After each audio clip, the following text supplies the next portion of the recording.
All right, we're going to get going. So if somebody wants to give a brief recap of what happened last time, we're going to continue. Yeah, so last time we had this small statue of a robed dwarf we found on the first level of these ruins, and we actually fit it into the altar to start out. Had a nice little conversation with the dwarf, who said his name was Sun Priest Almarek. He told us about a key that was, he said, hidden under the noonday sun, which we had already found, but it was nice of him to tell us about it. And so after that, we kept on exploring this first level of the ruins. We found a throne room, a makeshift throne room, where we killed 2 giant lizards. And behind the throne was an old, diseased lizard folk named Riken. And he told us about a couple of different things. He told us Nice about attention to detail. the I love lizard it. queen named Vethka that was down in the caverns below the temple in service to the black dragon Thos Furinin, which is the black dragon we came to actually investigate that had been to Crom's Hold and taken that the idol. And so this is Wow, Lynn exactly is where we need nailing to it. be. He told us also, though, some more information that Thos has a mate named Charlene, and she is out hunting for the next few days right now. And Riken really, really wanted us to take care of Vethka, to destroy her for the good of their tribe. He said that the black dragon had cursed the lizard folk, and Vethka was worshiping that black dragon down in the caverns. Riken directed us downstairs, down into the caverns where we would find both Vethka and Thos. Now, when Riken laid eyes on our black dragon wormling, he recognized it, he says, as one of the stolen dragon eggs. And so right away when he saw the dragon, he knew exactly what it was. And before we could do anything, we're still thinking about that, Seer, the black dragon wormling, just dove in and attacked and killed Riken right in front of us. And so before we could even do anything, and we were like, well, okay, that happened. So once that was done, that we looked around, and in that throne room there was so much treasure that we had to leave most of it there, because it was just way too heavy, and we'd just be walking around chinking the whole time. So we left a lot of it there to come back and take care of later on when we're done. Great recap. But best of all, we found a magical shield that produces a healing apple once a day. It's called the Shield of the Red Orchard, and of course Lynn took that, and he's got an apple a day. So we continued and finished searching the ground floor rooms. We found a few pieces of jewelry for 010. 010's wearing like 2 or 3 necklaces right now. And he's got this blue sun robe with a bunch of yellow patches on it that he's wearing, so he's all blinged out. And when we were leaving one of those rooms, Rain decided she needed to have some bathroom time, so we gave her some privacy. And when we did, down from the ceiling dropped this green slime and just enveloped Rain in that room. And so she yelled out, and 010, it was awesome. He ran in and called on his talents as a sorcerer and just froze the slime, leaving Rain completely untouched by the spell. And so he just took it out right away. So needless to say, for the rest of the adventure, we'll be watching the ceilings. So we finally found the other 2 marble statues that were similar to the dwarf. So there were 2 other indentations in the altar on the first floor. We found the other 2 statues. One was an elf and one was a human. We brought them back up, put them on the altar. The elf was named Sun Priest Nareth, and she was accusing us of being thieves and tomb robbers, being really mean to us. But then she started bawling and crying and apologizing, and then sent out a healing wave that healed us all. And then the human male said his name was Sun Priest Elvidian, and he started out nice, but then he got really mad at us and shot off some kind of light burst spell that damaged us. And Andrew didn't like that very much, so he just smashed into bits. So then when we went downstairs, we found a fountain with some healing properties located in a room that locks from the inside. We're going to keep that in mind for if we need to rest later on. Nice defendable room. And on this floor, on the second floor down, we found 3 different burial chambers, and the big neon flashing signs were out and brighter than ever. We hit one burial chamber. We didn't search it. It had sarcophagus or carciphagus, whatever. In the first room, impressed. we said, you know what, we're not going to mess with the second room, not going to mess with it. Third room just proved too much, and Ander had to search them, had to pry those things open. So he pried a couple open, and Breeze couldn't take it, went in there and helped out. And they pried some of the sarcophagus open. Ander found this really nice, exquisite, magical mace that has a dragon head. So not sure exactly what it does, but looks nice. So then on that floor, we also fought 2 gray oozes that ended up damaging Breeze's armor, 2 daggers, and then Lynn's longsword, giving them -1 damage. So after that, found some stairs. We crept down the stairs to the lower levels, and as we were put our lights out, we were creeping down, make sure not to disturb anything. Someone, I don't know who it is, probably the rogue, ended up failing the stealth check and just made too much noise, and the lizard folk that were down at the bottom of the stairs heard us coming. So we ended up fighting 7 lizard folk and then Vethka also, and it was a long, tough battle, but we ended up prevailing, defeating them, and took Vethka at the end. She surrendered. We talked to her for a little bit. She wouldn't reveal anything, so Rain killed her. Pretty brutal. At the end of our adventure last time, Ander found a secret door leading to some living chambers, and that's where we will continue our adventure tonight with the Defenders of Daggerford. Wow. Nice recap, Lynn. I actually gave you an extra inspiration for that. Great recap. Even the names and everything. Wow. Thanks, man. Impressive.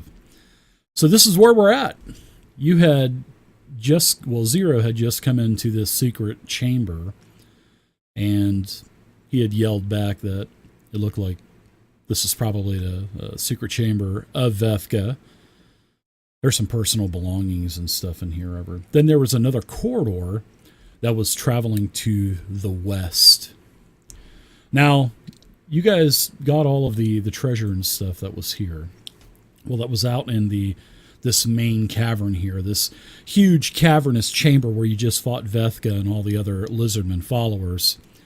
And the cave, it opened up to about 30 feet in height. And there was also a waterfall that's on the eastern wall. And you can see that the cave goes past the waterfall. Then there is looks like a bunch of mushrooms, and a lot of myconid stuff that's growing over here in the sort of like the southeastern corner, I guess you could say, right here where the green arrow, the green line is. And then there is a chamber where the river is flowing. So there is no green piece. Oh, you didn't open it up. I'll share it then. So there's a river that's flowing from east to west, and it goes into a narrow 10-foot wide cavern, and then the ceiling drops down from 30 to about 8 to 10 feet. Natural caverns. So basically there's 3 natural caverns, the way you came in, and then the secret door that Zero found at the end of last session. So what say you, adventurers? Great last session. You guys are plugging away. I'm hurting a little bit, so I am going to pause for a second and lay my hands on myself. Whoa.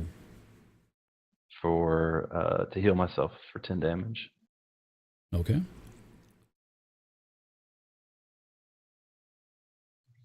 As you all see me touching myself in the corner. I hope is your back turned now? If your back is actually turned, I see. God, Lynn. And then I turn around and I'm fine. How we digress Shake 30 seconds into the game already, right? All right, what about you, Ander? So what else do we see in this room? I know we see this wherever. Yeah, you see several different ways that you can travel. I think Ander's invisible. I don't see his token. So am I. It's right here, and rain will be right here. Don't know why your tokens disappeared. Weird, because I hadn't done anything with the map. I just closed it. I will go ahead and unlock the tokens. You guys can move around freely. And we'll kind of community play Zero. So kind of community play him. So I'm going to go up to the water's edge here. Can I tell how deep it is? It's not very deep. It's probably up to about in the middle, up to about your knees or so. And then you see where the waterfall, it ascends up about 10 feet. And then you can see that there is up about 10 foot, there's another cavern up there. So you can definitely, you could definitely look like you could climb up there, yeah.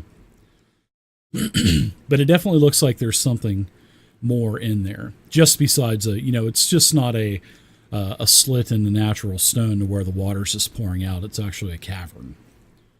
All right. And then the waterfall is about 10 foot. But there's enough, you can definitely climb up the side of the waterfall. I mean, you're going to get a little wet, but it's, you can climb on the sides. What do I see just across the water here, right in front of me? Looks like it looks like, yeah, that's, it's sort of like there's an orangish glow to where you're at. You're the only one that can actually see it. Ooh. And like I said, there's a lot of mist in this chamber too from the waterfall splashing down. And the ceiling lowers to about 15 foot in that cavern. And like I said, there's an orangish glow. Sort of probably what would be maybe more glands possibly. It's the same, it's emitting the same color light that the other rooms up in the very first part of the temple were emitting when, there were those strange makeshift sconces on the wall holding the glands and stuff from the fire beetles. But yeah, there's definitely some orangish light coming from this room. Bree's just going to go ahead and actually thoroughly check this chamber where Vesca was. Okay. Where it might be her living quarters. Okay. So on the other side of the door where that secret door is, you could see that at about eye level, there were a couple of peepholes to where someone on the side of the door that you're on right now could definitely see out and get a good view of the dragon shrine area. And that dragon shrine, that thing was makeshifted too. It was a bunch of different kind of things put together to make it look like a dragon, sort of like what was in the upper temple anyway. All right, so in this secret room, you're looking around, and like I said, there's a lot of bedding that is rotted and stinky and muddy, and you find a small wooden chest, and it's sort of buried in the corner of the room. All right, I'm going to check it, make sure it's not trapped, and then see if I can open it. Okay, give me a perception or investigation check in the tower. Yeah, you're not too sure, but it looks like there's really just a basic sort of like a clasp, but it doesn't look like there's any kind of lock or anything on it. And I'll even go to as much to say as you open it up. And there's quite a few things in here. There's quite a few coins. There's a ton of copper, actually. And there's a couple of gems mixed in. So there is 600 copper, rough guesstimate. You find about 60 gold worth of gems. And as you're digging around looking for anything else, you also find like a silver mirror. That looks interesting. So seeing how 010's here, I'll kind of show them what I found and then head out to the other group. Because otherwise I pocket it. Yeah. I love it. That's why we left 0 in there with him. Right. I love it. So yeah, there's a mirror, 60 gold. I'll go ahead and I'll distribute this. So we'll put that in there really quick. And plus you guys have some stuff in the party treasure as well. You guys get a bunch of different items that are worth coin. So everybody gets 120 copper and 12 more gems worth of a gem. All right, and then you have this mirror. It's all muddy. It's just basically, it's caked with mud. In fact, the bottom of the chest was kind of caked in mud. Well, I'll go ahead and take a cloth, part of my clothing, kind of dip it in the water and kind of wipe it off. Sure, you go over to the stream. You wipe off the silver mirror. All right. Looks like it's clean. Well, I found some treasure in living quarters there. Ah, good fun. What'd you find? Quite a bit of coin, some gems, and this silver mirror holding it up to show everybody. Shiny. Yes, I know. You like shiny. Well, here, why don't you check it out if you want? I take it and then I take a bite into like the side of it to see how hard it is. It's definitely silver. I just paw at the mirror part. All right. So as you're, are you like looking into it or just pawing it or what? Because it does. I'm looking at it and pawing at it. Okay. You know, like it's a pet toy. Okay. So as you're pawing at it and looking at it, that's what happens.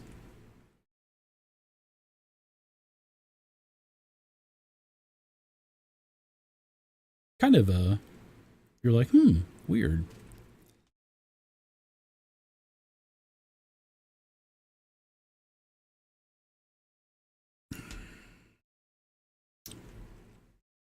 Pretty.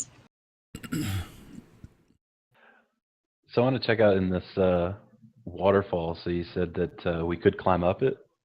Yeah, you most certainly can. Did you get that, Rain? Yep. Okay. All right, so do you want to keep the mirror? Anybody want to keep the mirror in particular, or do you just want to keep it on the party sheet? For later, maybe?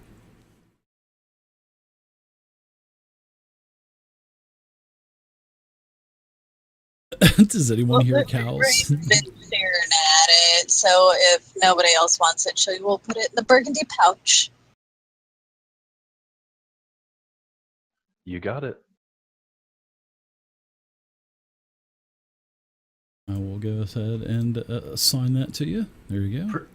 You've got the mirror. Pretty mirror for a pretty kitty. Pretty. So we're gonna check out this waterfall. I'm gonna say, Ander, let me give you a boost. You first. Too good. Do I need to go? Rain, if you could climb up there and then take one side of this rope and maybe tie it off to something to help out for the rest of us. If there is anything to tie up, sure. I mean, I'm not that strong, but I can see what I can do. You know, if I need to hold it. Maybe you can tie it off to something up there. We can hope. All right, you want me to make a check for trying to climb up, Dave? No, that's fine. Especially if you're getting assistance. No, there's no need to do anything. So as you climb up to the top of the 10-foot waterfall, I'm going to open up a little bit more of the map for you.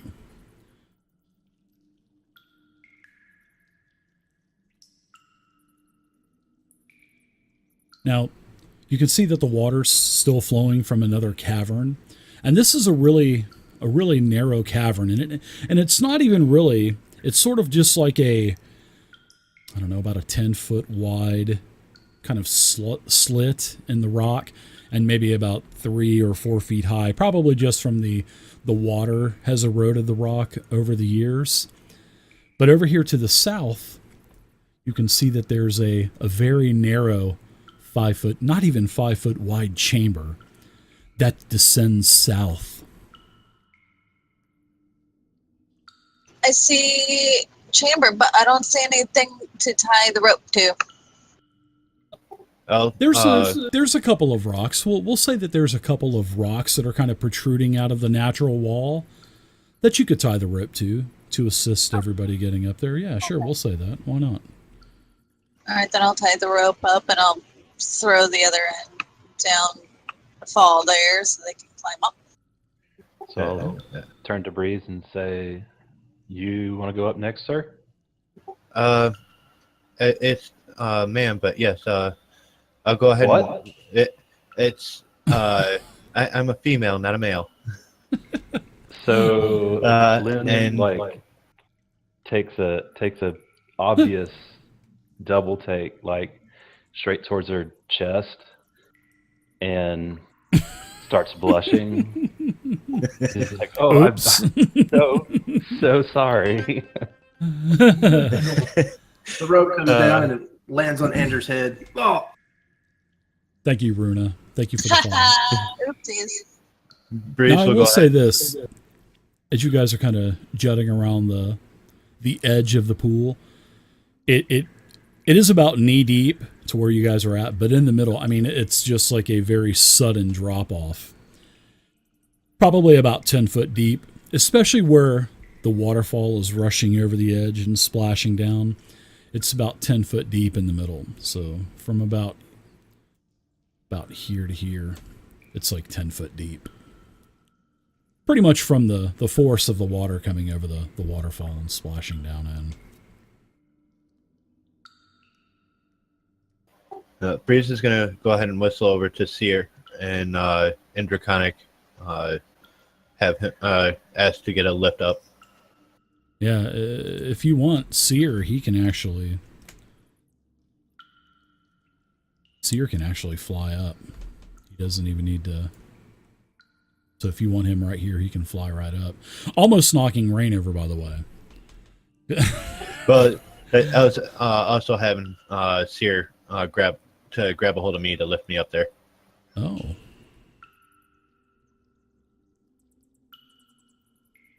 Right. You can see the same thing. You can see that narrow corridor to the south. The rest of you coming? Andrew's gonna say, "I got the rope, Rain. Thanks," and he climbs up. Well, you guys got some lovers in this chat tonight. You guys have 2 "Today is your lucky day" perks, which this perk allows you to have a natural 20, and it can be used on any attack roll, skill check, or saving throw. So you can thank Bannock and Abzeron. Abzeron, he bought one too. So there's 2 of them. Nice. Thanks, guys. Yeah. Thanks, guys. Nice, thanks. Yeah.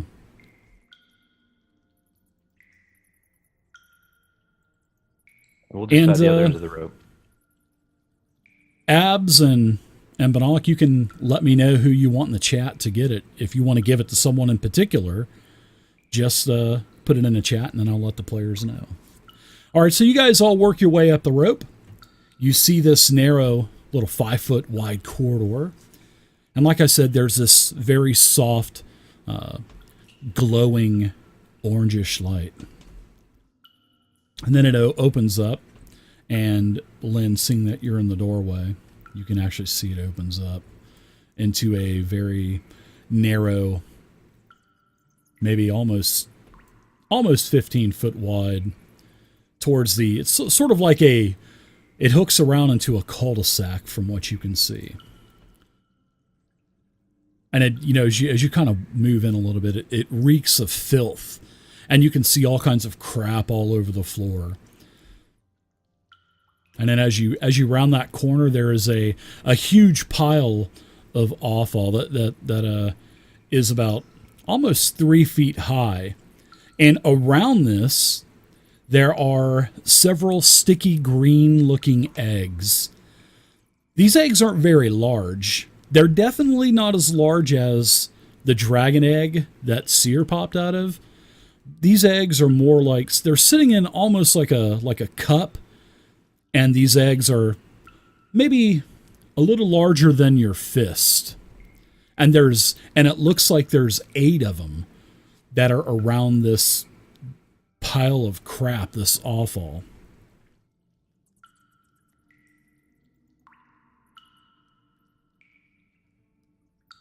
I'm going to come back out and say, whew. It does stink in there. Rain, this is all you. What'd you see? All right, so Ander, you get one of those.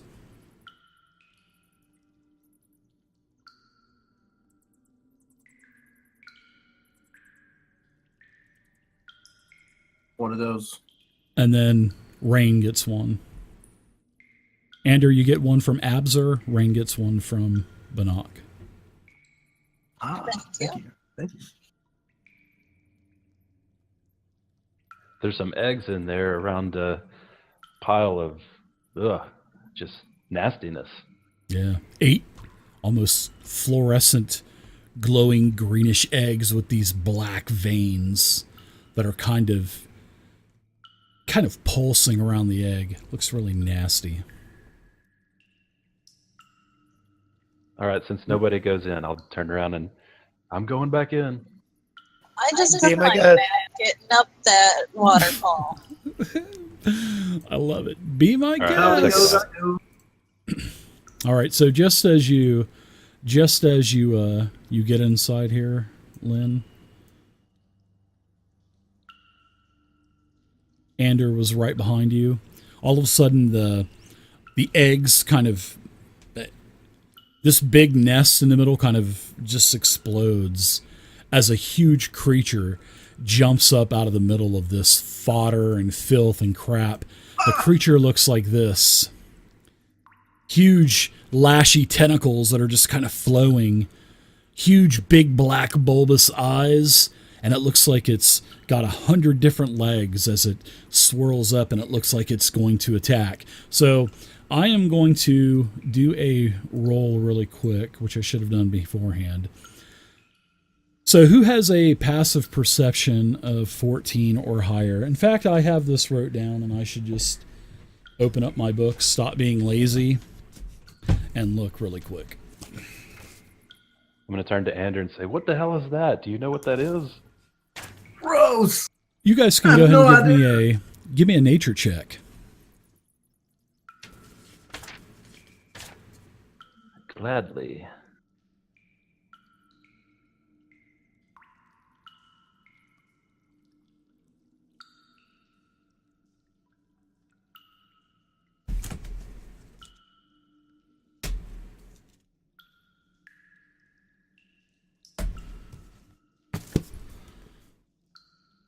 So you guys don't know what this thing is. You just know that it looks badass. And it actually surprised you guys.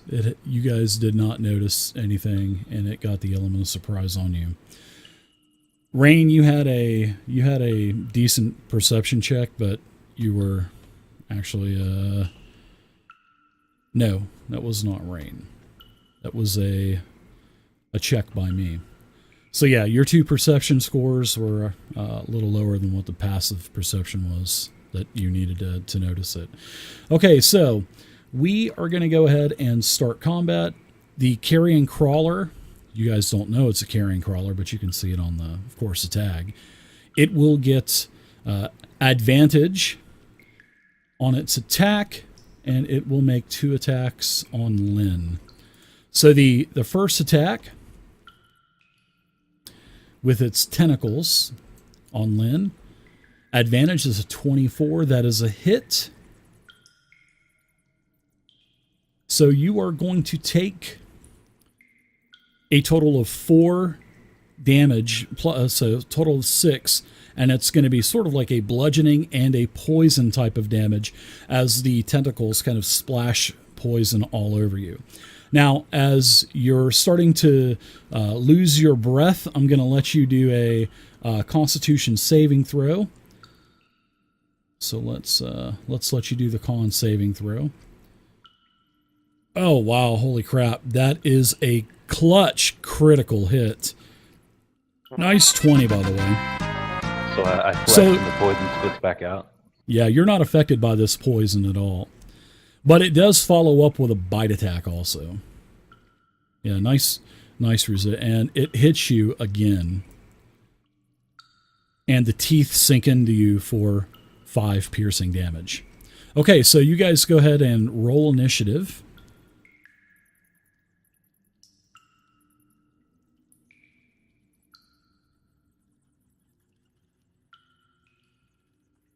Nice roll so far. Oh, Brain had a 2, though. All right, so it looks like Breeze, you're up first with a 17. Sometimes bringing up the rear is a good thing in this case. Possibly. Look at how big Breeze has gotten.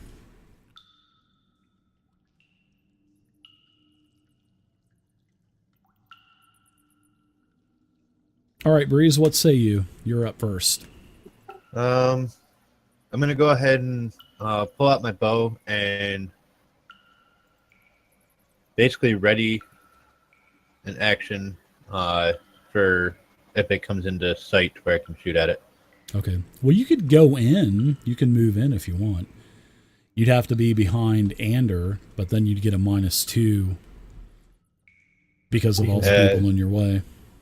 Reaching back to grab the arrows, I notice I'm only down to 2 arrows left, so I'm going to wait till I have a better opportunity. Okay, sounds good. All right, so the carrion crawlers are going to get to attack again. Let's see. I'm going to attack.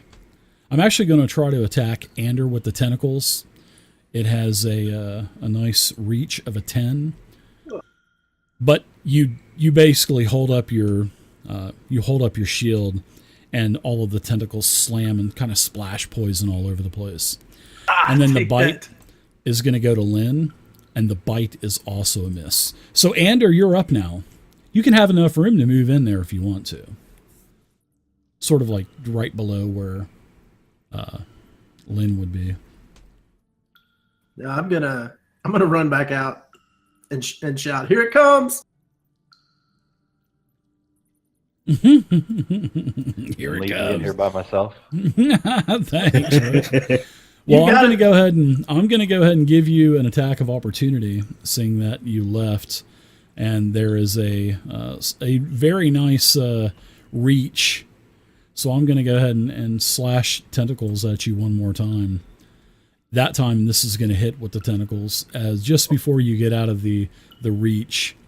So you're going to take a total of 4 bludgeoning and piercing, and I'm going to give you a saving throw. So go ahead and do a Constitution saving throw for me.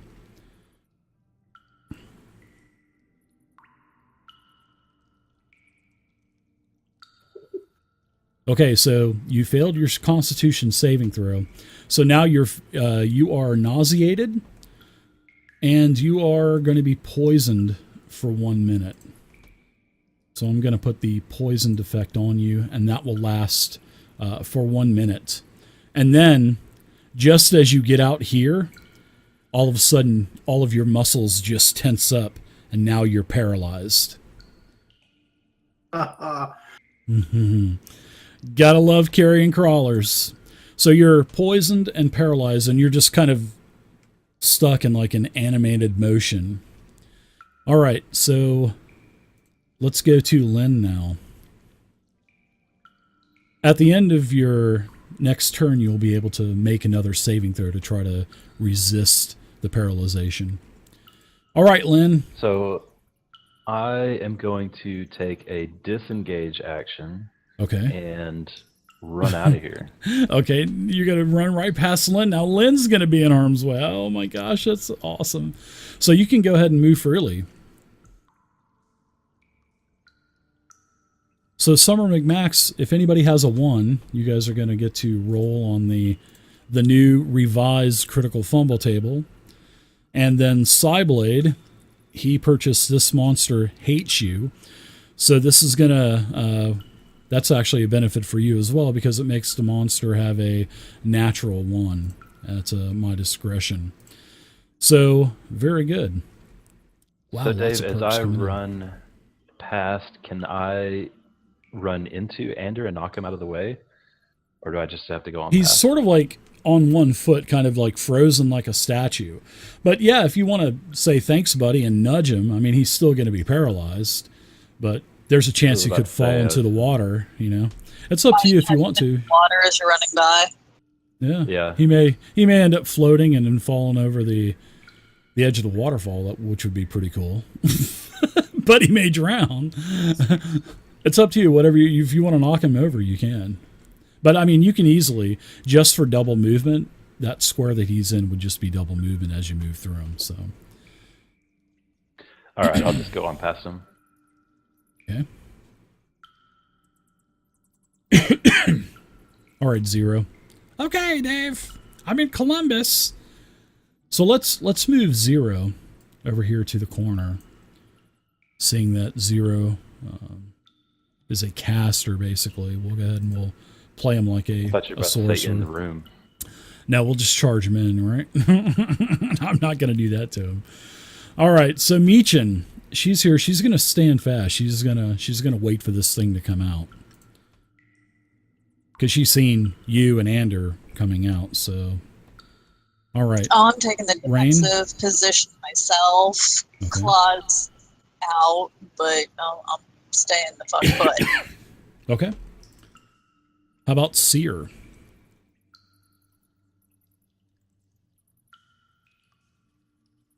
Anything for Seer? I have Seer move to the adjacent square to me, to my right. Okay.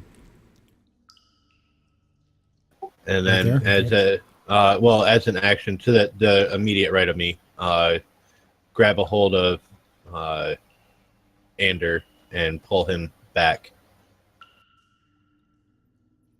All right, I've given you access to Seer. Now you can keep the character sheet open, just kind of drag it down to the bottom, and then you can move Seer's token now too. So, all right, and then you want to pull Ander back. So basically, right there, right? Yep. Okay. He's in about knee deep of you. You basically use all of your strength to pull him over there.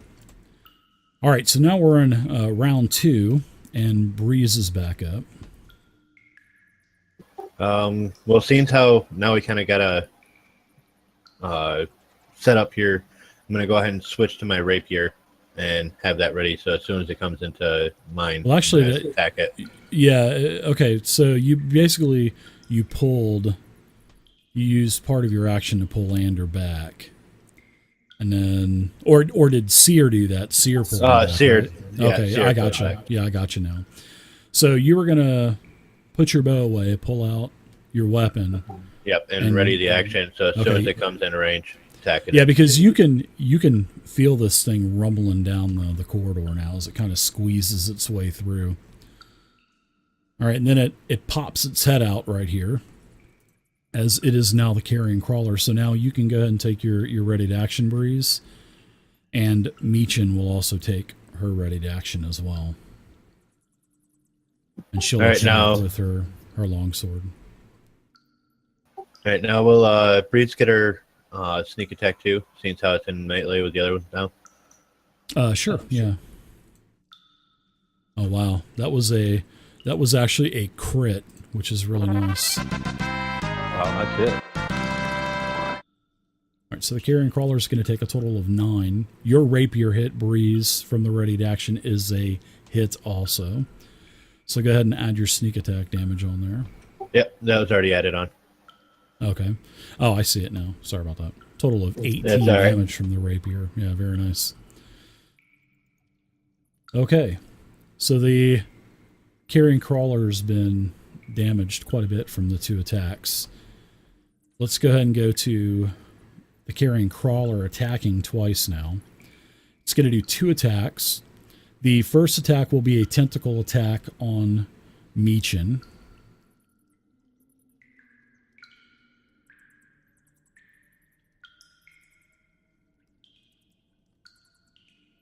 Wow. And that is another critical hit.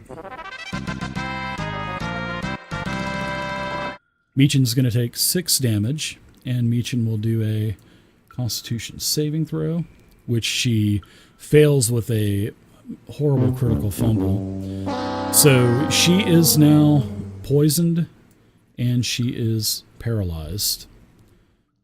The second attack is going to be on you, Breeze. That is a hit with a 17. And as it sinks its choppers into you, you take a total of 7 piercing damage. Okay, now we're to Ander. Ander is paralyzed, you're poisoned, you're wounded. Now you can go ahead and do a Constitution saving throw to shake this paralyzation. Very nice. You are no longer paralyzed. You're still poisoned, but at least you're not paralyzed, and you kind of snap to. Your inner fort has freed you from the paralyzation. All right, Lynn, you're up. Nice. Okay, I am going to go ahead and swing at this carrion crawler. Okay. Don't forget, both of you guys have automatic crits, too. Well, 2 of you do. All right, Lynn, let's see what, I don't what think you I do. do. No, you don't know. Ander and Rain. Yep. That's a hit with an 18. Nice shot. Nice damage, 8. The carrion crawler looks to be about 50% life or so. 0. Let's go ahead and cast a spell with 0. Let's go ahead and use a cantrip. Oh, how about let's do do you think we should do Tides of Chaos, so it'll give an automatic advantage? I think we should. Let's do and it. then we'll take a roll on the wild magic table. Oh boy.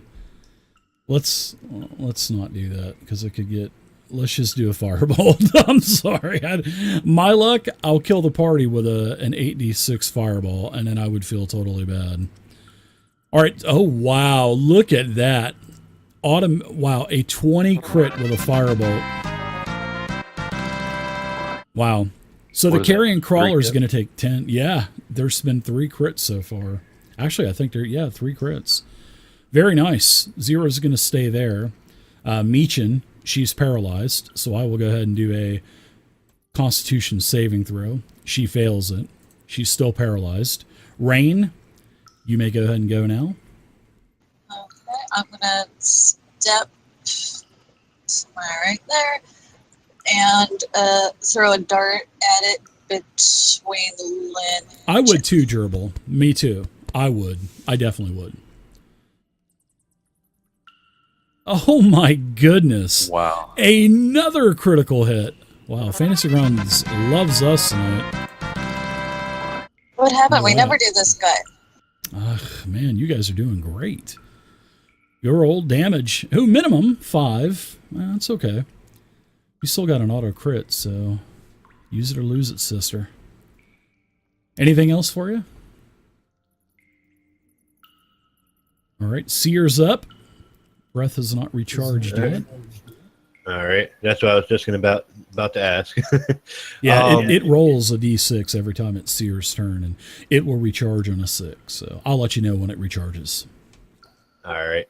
I'll have Seer fly up above Ander and make an attack, bite attack. Or if Seer can get onto the other side of the carrion crawler and attack from behind it. If not, yeah, there's not enough room. The ceiling's only about. It's like I was saying, it's only about 7-8 foot tall in here. So with you guys being like 5 and 6 foot tall, it would almost be impossible for Seer to fly with everybody around. Now Fleer can fly and kind of take like this kind of a route or something like that, but he could actually fly through you guys too. But it would be double movement. You know what I mean?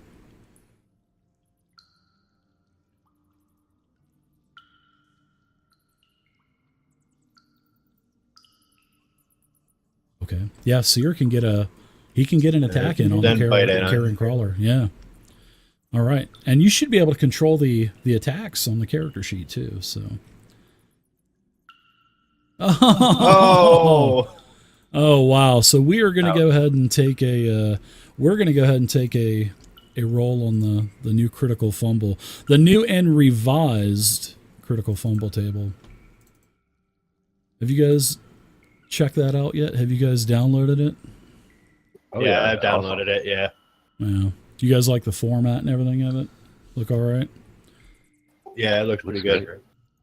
All right, so give me a D100, Breeze. Let's see what happens with the critical fumble. And that was bought by Summer McMack.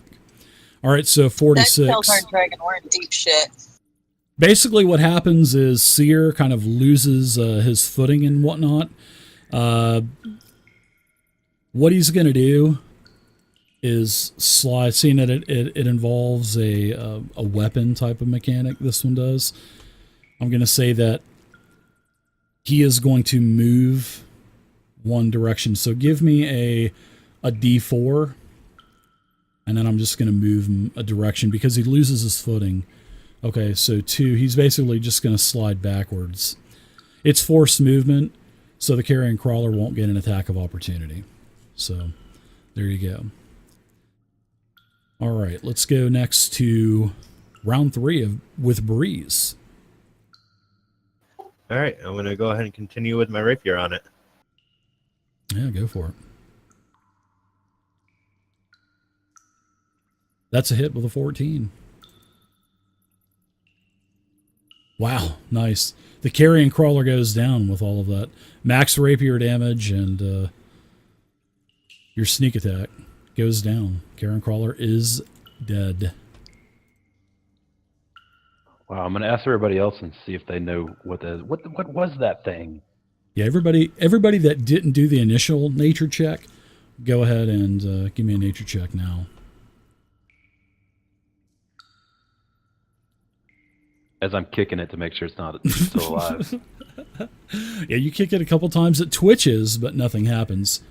Rain and Breeze, you guys know what this thing is. It is a carrion crawler, and you know that, of course, it has a very vile poison that paralyzes its target, and then it consumes it and drags it back to his nest and lets the young eat it and stuff. So, big poison. So as it's down now. Yeah, they're cave dwellers too. Breeze is going to go ahead and take her rapier and kind of slide it across the tentacles to try to see if she can get some of the poison coated onto it. Give me a.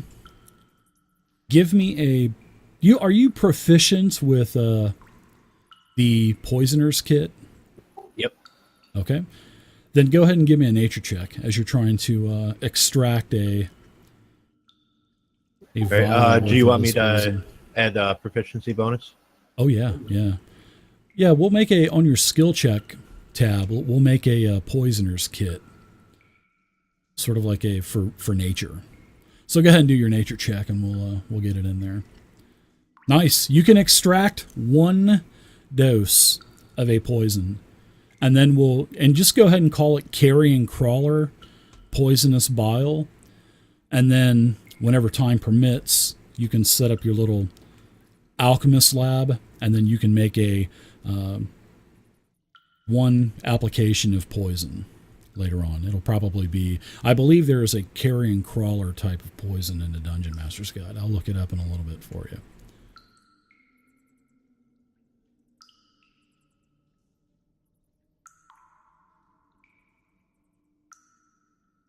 Yeah, there is. Right. You get mucus. It's called carrion crawler mucus. And once you actually make this and add the other ingredients, it will be a contact type of poison, and a creature subjected to this poison must succeed on a DC 13 con saving throw or be poisoned for a minute. And then during this time, the poisoned creature becomes paralyzed a couple of seconds later, and the creature can repeat the saving throw. Basically the same effect as what Ander was affected by. So yeah, you've got carrion crawler mucus, and then we'll be able to craft that into the actual component later on. Pretty cool. Good job. So I'm going to climb over the body and go check out the room. Sure. Give me an investigation check, Lynn, as you're inside there.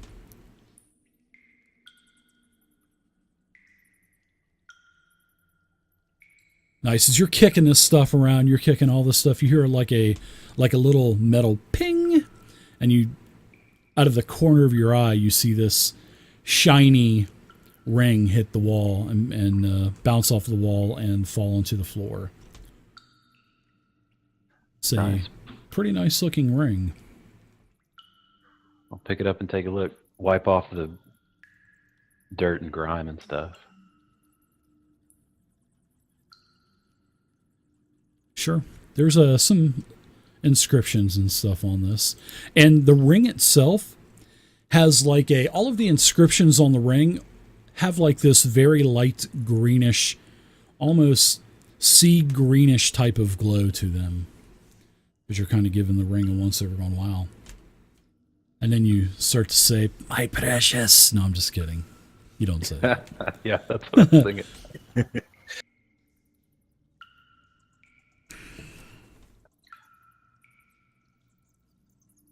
So I will also, assuming that those eggs are probably carrion crawler eggs, I think I'll just go ahead and smash those. Okay, sure. Yeah, there's these little larvae inside, and you can hear them squeaking as they just kind of stop moving. All right. Foul beast. So I will go ahead and add this parcel to the party sheet. Yeah, I'll bring that ring back out, and I guess I'll ask the whole party. Anybody take a look at this ring? I don't know what this is. More shinies. I'll do an arcanic check. With that was a horrible roll. And Zero has no freaking clue what this thing is, because I basically just rolled a critical fumble. He has no clue. He says, "Wow, this ring is pretty." Well, Wait, is that the language the inscription's in? It's in an arcanic scripture, sort of like magic. Zero can say that it's a type of magical scripture, but he has no clue. He thinks he skipped sorcery school that day. Can we leave it in the party loot until maybe we have another chance? Sure thing, yeah, absolutely. Yeah, next time you guys take a short rest or anything, you guys can do that. If you want to take a short rest now, you guys can do it because you haven't taken one. Yeah, I'm feeling pretty you. sick. You guys go for it. I'm feeling pretty sick. I think. You're feeling pretty nauseated, but after a couple of minutes or so, Ander, the effects from the poison, they wear off of you. Hey, what are we gonna do with Meech in here? I kind of like her paralyzed, but I'll unlock the tokens for you guys so you guys can move freely. So we're taking a short rest. rest. If we leave her here. Yeah, let's go ahead and take a short rest. I'll take I don't know. All right, go ahead and somebody give me a D20. No, actually, you guys are up there. Yeah, no. You guys are okay. You guys are in a safe position. So why don't you guys go ahead and use your hit dice heals, and I'll tell you what I believe we didn't. You kept. Did you find out what the mace actually was? But the ring. No, the mace is on my hip. Yeah, I don't think you identified that thing yet, but we'll go to the ring first. The ring is a ring of acid resistance. Ooh. It's actually a pretty nice item. Can I have that? It's how Seer likes to lick me a lot.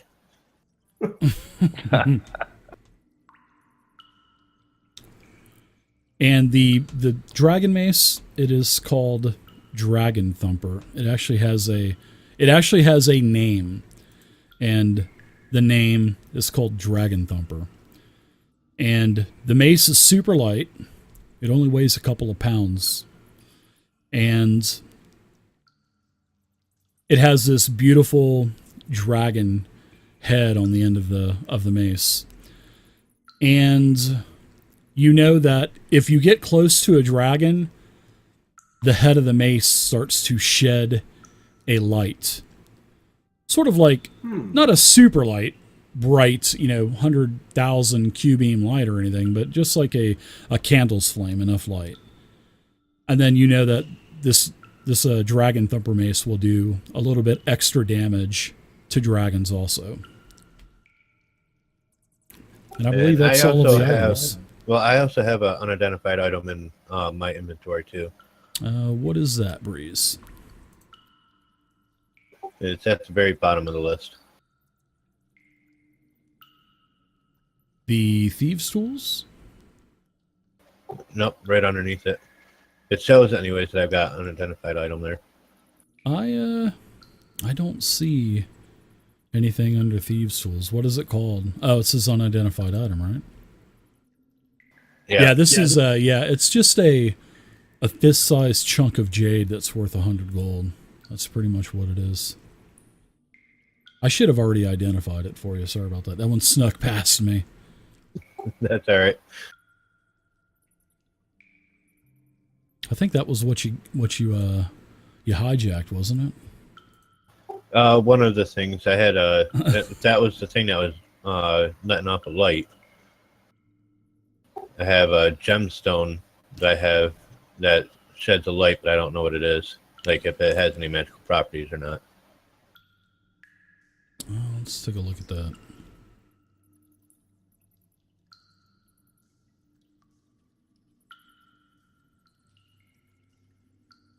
It was the candle, right? Was it a candle? No, just a gemstone. That's what I actually. Oh, here it is, right here. Yeah, here it is, right here. Yeah, this is it's a quartz gemstone of holy light, and when you activate it, there's like a little rune that you'll just rub. When you activate it, the gem will glow for an hour, and it emits light equivalent to a candle. And this has 2 runes left, so it has 2 charges. Nice. And I'll put ×2 beside it. So there's 2 runes left. You can see where there were many other runes on there, but it's already been used quite a few times. But that's it. That was the item, right? Yep. All right. Anybody else have any other items that haven't been identified? I think that might be it. Lynn, feel free to use your hit dice heals. I'll use one for Meechin also. Meechin's okay. Meechin comes too as well. Meechin's no longer paralyzed or poisoned.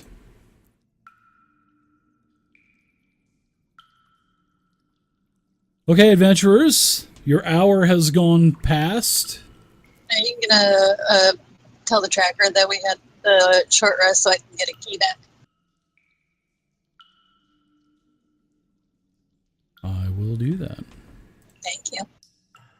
So is there anything further up here up the stream? The stream, actually the ceiling goes down to about 3 foot, like I was saying. So it's really not even traversable. I mean, you could take a chance and go in there, but you'd have to crawl. Well, if it's that short, I don't think we should really need to worry about it. We got 2 other places we can hit, or well, technically 3. We got the secret passage, the cavern that seems like it has a whole bunch of fungus, and following the stream. So does it look like we could get down on this side of the waterfall? Sure. Yeah, there's a little bit of free space that you can climb down.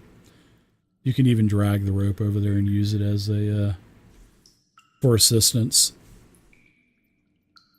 And I'll wait until everybody's down and untie the rope and have Seer take me down. All right.